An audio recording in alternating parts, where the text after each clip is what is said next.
Hey everyone, good to be here with you today. I've been thinking a lot about something that affects literally everyone on the planet, money.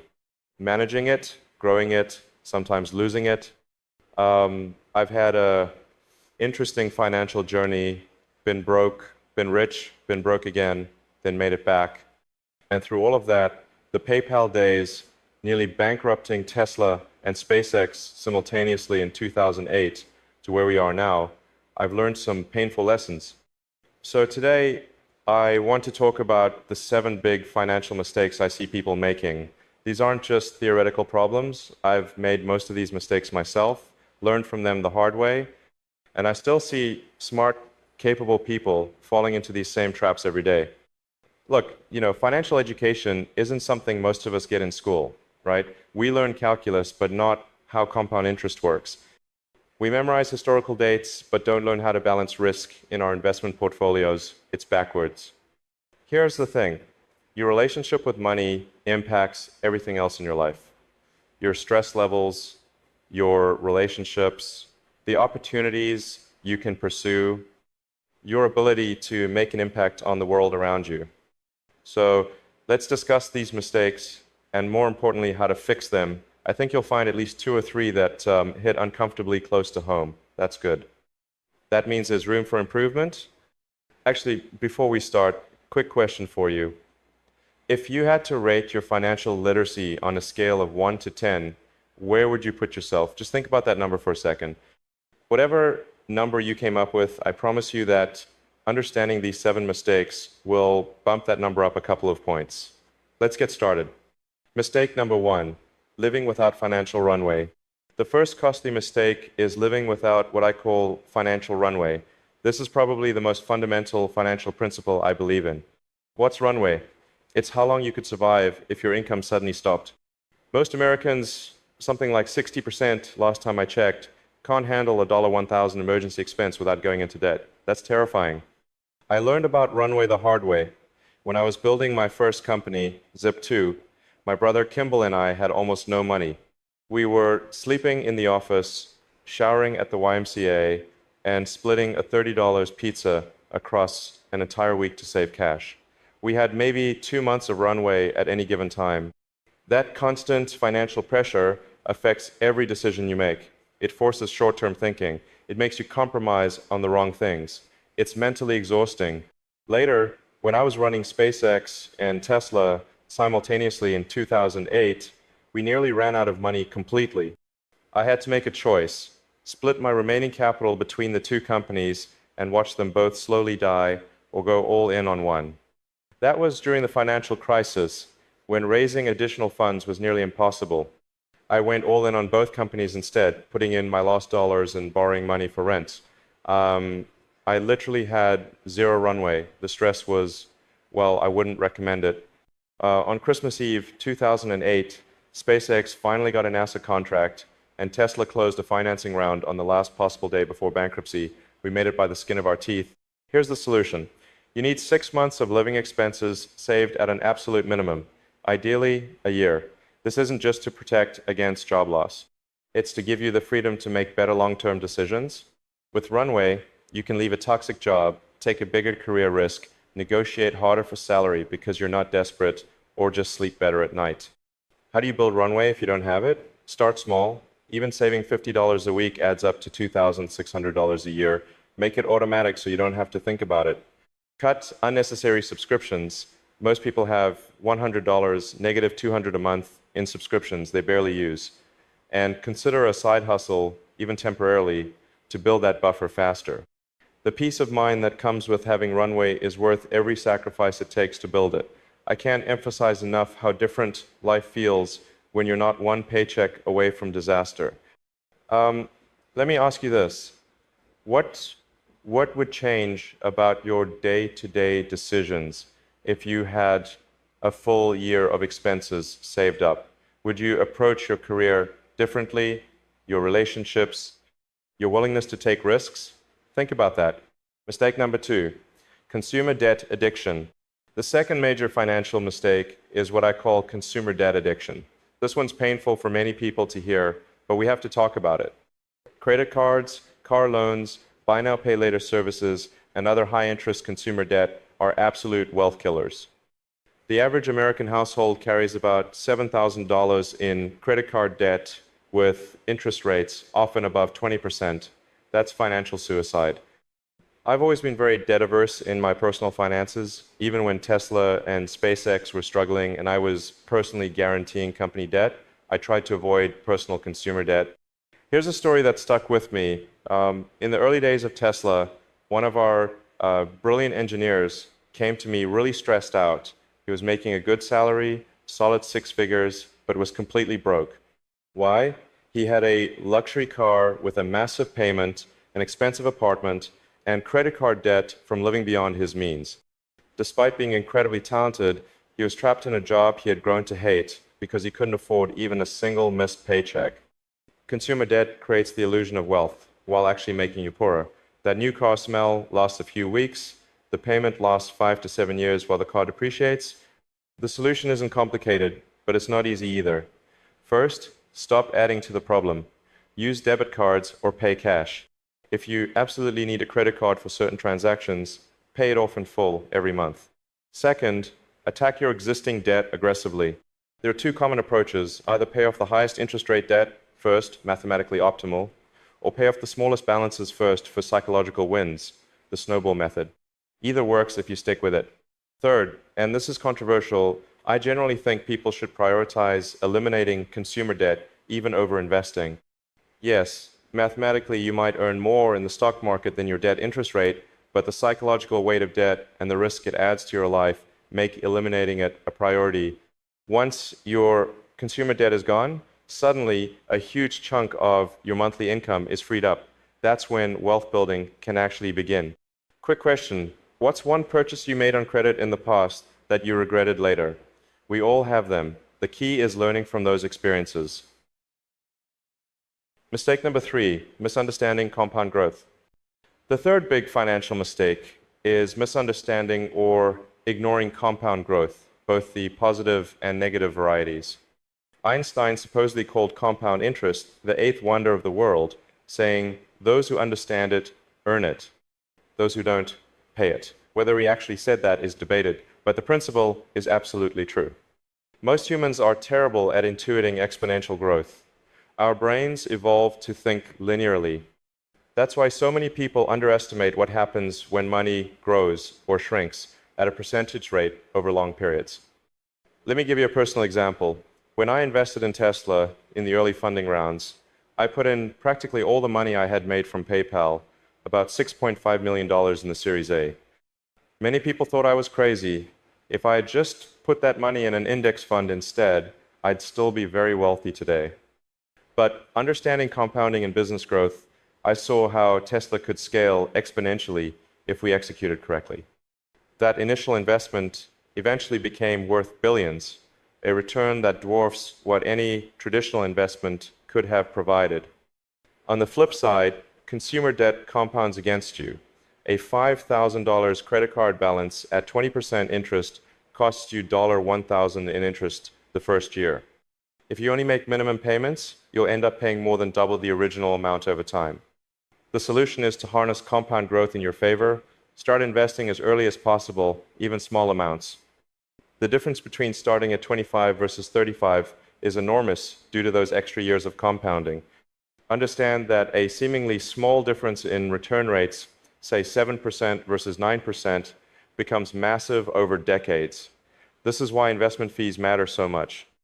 A 1% annual fee might not sound like much, but it can reduce your final balance by 25% over 30 years. And perhaps most importantly, be patient.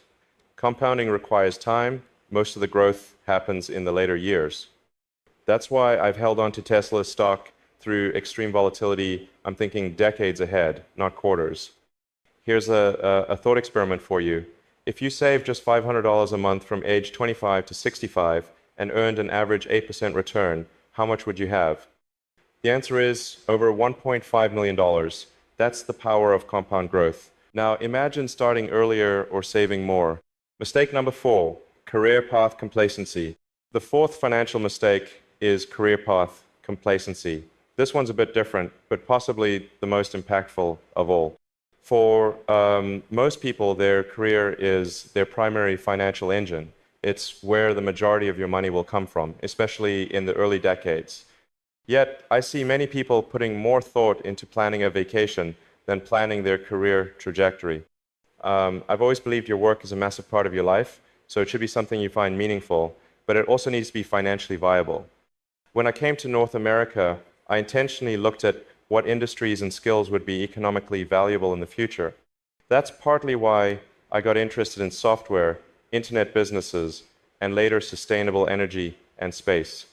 These weren't just passions, they were fields with enormous potential for growth. One of the biggest mistakes I see people make is failing to invest in their own skills and knowledge. The return on investment for education and skill development, when targeted correctly, is astronomical. Early in my career, I taught myself programming because I saw where technology was headed. Later, when starting SpaceX, I literally studied rocket science by reading textbooks and talking to experts. Was it hard? Absolutely, but the payoff has been tremendous. The solution here has several parts. First, regularly audit your career path. Are you developing skills that will be valuable in 5 to 10 years? Industries change fast now. What's secure today might be automated tomorrow. Second, don't just climb the ladder, look for ladders in growing industries. A senior role in a shrinking industry often pays less than a mid-level position in a booming field. Third, consider entrepreneurship if it fits your personality. Not everyone should start a company, but if you have the drive and a good idea, the financial upside is potentially unlimited. Even a small business that generates $250,000 in annual profit is life-changing for most people. Fourth, negotiate your compensation aggressively. Most people leave enormous amounts of money on the table throughout their careers by failing to negotiate effectively. This compounds over time in lost earnings. I've had to negotiate hard at every company I've built, with Tesla's initial investors, with NASA contracts at SpaceX, with early employees when I couldn't offer much salary but could offer equity. Learning to advocate for yourself financially is an essential skill. Let me ask you this. If you were going to invest 6 months in learning a new skill to increase your earning potential, what would it be? What skill would most dramatically improve your value in the marketplace? Mistake number 5, lifestyle inflation and status games. The fifth major financial mistake is succumbing to lifestyle inflation and status games. This is something I feel strongly about. As your income increases, there's a natural tendency to increase your spending proportionally. Bigger house, luxury cars, expensive clothes, premium, everything. Before you know it, you're making multiples of what you once did, but still living paycheck to paycheck. I've tried to avoid this trap in my own life. For many years, even after becoming wealthy on paper from PayPal, I lived relatively modestly. When I was running Tesla and SpaceX during the difficult period around 2008, I actually had to borrow money for rent, despite having had a significant amount of money earlier. That experience reinforced something important. Material possessions often bring much less happiness than we expect, and they introduce significant financial stress and complexity to our lives. Look at Warren Buffett, still living in the same house he bought in 1958 for $31,500, despite being one of the richest people on the planet. That's extreme, but there's wisdom there. The solution isn't necessarily minimalism, though that works for some people. It's intentionality. Before upgrading your lifestyle with increased income, first increase your savings rate and investments. Make wealth building the default destination for additional income, not consumption. A practical approach I've recommended to people. When you get a raise, direct 50% of the increased income to investments automatically. You still get to improve your lifestyle with the other 50%, but you're building wealth simultaneously. Also, become aware of status games and opt out when possible. Ask yourself, am I buying this because it delivers real value to me, or because of how others will perceive it? You'd be surprised how often it's the latter. Here's a personal exercise worth trying. Make a list of your 5 most expensive purchases from the past year. For each one, rate on a scale of 1 to 10 how much sustained happiness or value it's brought you. This simple reflection can dramatically change your spending patterns. Mistake number 6, investment complexity and market timing. The 6th costly financial mistake is overcomplicating your investments and trying to time markets. I've seen highly intelligent engineers, programmers, and executives make this mistake repeatedly. They think their intelligence in their field will translate to outsmarting markets. It rarely does. In 2000, after PayPal, I had about $180 million. I invested almost all of it into SpaceX, Tesla, and Solar City. That worked out extraordinarily well, but it was incredibly risky. Most people should not concentrate their investments to that degree. I was building companies I personally controlled, which is very different from picking stocks. For most people, complexity in investing is the enemy. Every complicated product, every attempt to time market movements, every exotic strategy increases both costs and opportunities for error, while rarely improving returns. Studies consistently show that even professional fund managers fail to beat simple index funds over the long term. The statistics are brutal. Something like 90% of active managers underperform their benchmarks over 15 plus years. The solution is radical simplicity. For most people, a portfolio of low-cost index funds, rebalanced occasionally, will outperform almost anything else they might do, while requiring minimal time and knowledge. Automate your investments with regular contributions regardless of market conditions.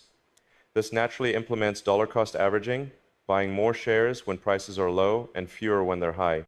And perhaps most importantly, ignore market predictions and financial news designed to trigger emotional responses. No one, not billionaires, not television pundits, not economic forecasters, consistently predicts market movements accurately. I've been wrongly predicted to go bankrupt so many times I've lost count. If I had listened to market sentiment during Tesla's difficult periods, I would have sold everything at the worst possible moments. Question for reflection: how many hours per week do you spend consuming financial news and market updates? And has that information actually improved your investment returns or just increased your stress level? Mistake number 7, ignoring tax strategy. The 7th and final major financial mistake is ignoring tax strategy in your financial planning. I know taxes are boring, complex, frustrating, but they're also likely one of your biggest lifetime expenses. The difference between smart and poor tax planning can literally be millions of dollars over a career. I've been outspoken about taxes at times, but regardless of your political views on tax policy, working within the existing rules to legally minimize your tax burden is just math. Let me be clear. I'm not talking about anything aggressive or questionable. I'm talking about simply using the tax-advantaged options explicitly created by the government. Here's a personal example.